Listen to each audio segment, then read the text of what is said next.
Hello বন্ধুরা, আজকে চলে এলাম আর একটা নতুন ভিডিও নিয়ে। আজকের আমার বাড়ির কলম পড়ছে।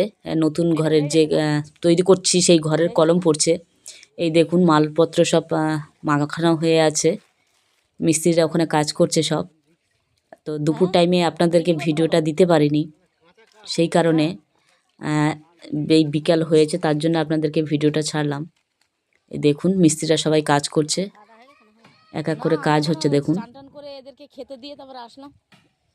এর মাঝে আমার এদিকে কালু ওস্তাদ এসেছে, আমার হাঁস মুরগি বিড়াল ছানা সেও আবার খাওয়ার জন্য বায়না করছিল। তো এই দেখুন কালু, আমার কুকুর ছানা দেখতে পাচ্ছেন এখানে কাজ চলছে, আবার এদিকে ও খাওয়ার বায়না করছে। কি করব, রান্না বান্না করে এসেছি, কোনো রকমে রান্না করে আবার আসলাম কাজের ধারে। এই দেখুন আর একজন আছে, ওই যে মোটামুটি এরা দুজন মিলে ওকে ডাকতে গেছে। এই দেখুন, মানে নিশ্চিন্তে যে কাজ করব সেই উপায়টা নেই আমার।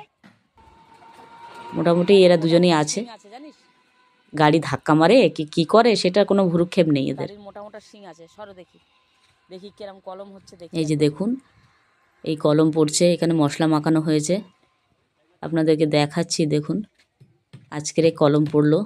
আজকে মনে হয় যেহেতু কলমগুলো অনেকটা লম্বা করছে, একেবারে ছাদ লেভেলের কলম একসঙ্গে ঢালাই করে ফেলা হচ্ছে। কলমগুলো আছে 12 ফুটের কলম আছে, দেখুন ভিত থেকে একদম ওপর পর্যন্ত 12 ফুটের কলম একদম লম্বা করে করা হচ্ছে। এই দেখুন মিস্ত্রি কাজ করছে। আমি মিস্ত্রিদের সঙ্গে একটু কথা বলছিলাম। দেখুন হাসছে, মানে 3 রকমের মিস্ত্রি এসছে। একজন সাদা মাটা পুরো, খুব কম কথা বলে, সারাক্ষণ হাসে। আর একজন আছে খুব কড়া মিস্ত্রি, যে ওপরে পেরেক ঠুকছে, উনি কড়া মিস্ত্রি। আর একজন আছে মিডিয়াম মিস্ত্রি, মানে সব রকম। দেখুন এদেরকে দিয়েই কাজ করানো হচ্ছে, জানি না কতটুকু কি করতে পারবো, তবুও চেষ্টায় আছি যদি ঠিকঠাকভাবে কাজটা উঠে যায়। অনেকটা চাপের মধ্যে আছি, ঠিকঠাক টাইমে আপনাদেরকে ভিডিও দিতে পারছি না সময় মতো করে। এটা কি বড় হয়ে গেছে মনে হয়, এই বড় হয়ে যাওয়ার জন্য এটাকে আবার কাটা হচ্ছে। ওই দেখুন কেটে ফেলছে। এই দেখুন যেহেতু ওখানে মশলাটা ঢালা হবে ওর ওপর থেকে, সেই কারণে ওটাকে ছোট করে কেটে নেওয়া হচ্ছে।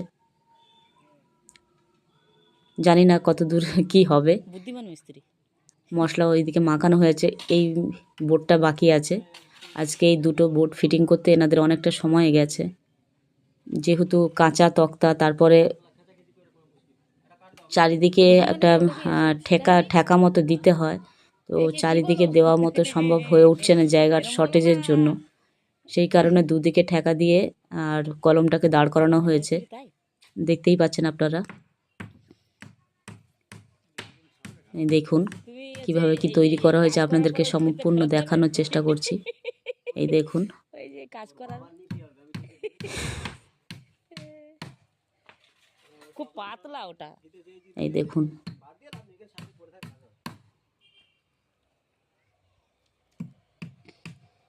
পাতলা খুব। তো যথারীতি অনেকটা চেষ্টা করেছি আপনাদেরকে দেখানোর জন্য।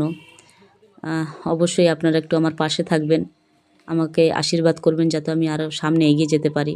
এতক্ষণ আমার পাশে থাকার জন্য আপনাদেরকে অসংখ্য ধন্যবাদ।